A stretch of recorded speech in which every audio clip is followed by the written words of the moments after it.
Ka që thonë se ajeti urdhëron thonë për mbulimin e gjoksit dhe jo të kokës. Si të përgjigjemi? Ajeti surës An-Nur thot وَلْيَضْرِبْنَ بِخُمُرِهِنَّ عَلَى جُيُوبِهِنَّ.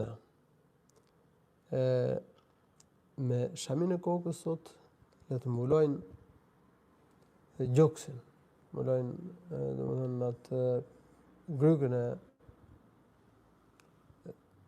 rrobës, domethënë pjesën e sipërme të gjoksit. Por shamia në gjuhën arabe fjala khimar është mbulimi i kokës me pajtimin e gjithë dietarëve, gjuhëtarëve, dietarëve. Po të shohësh fjalorët, librat e tefsirit, shpjeguesit e haditheve. Pra nuk do të gjesh dietar të hershëm që e mohon këtë fakt.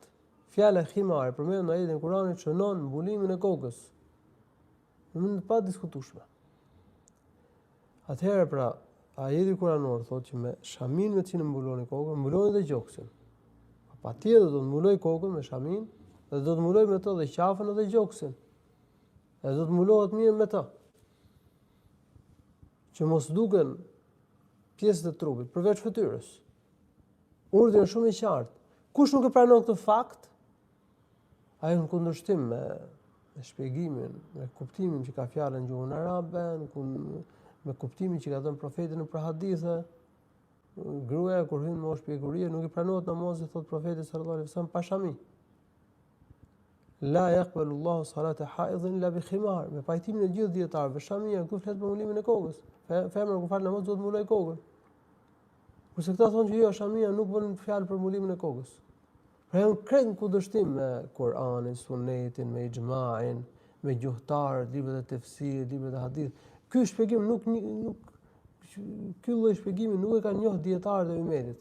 As ai se kohëson. Pra do të thotë që njeriu sa ajo çështje vetare që s'kan lidhje fare me fenë. Në këtë mënyrë ka njerëz që ndryshojnë krejt kuptimet e fesë.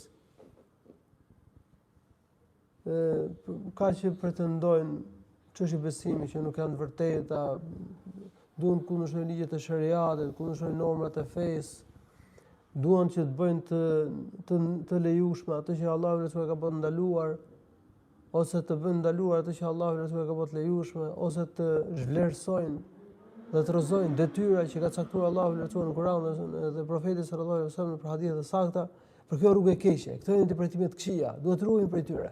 Allahu na ruajt.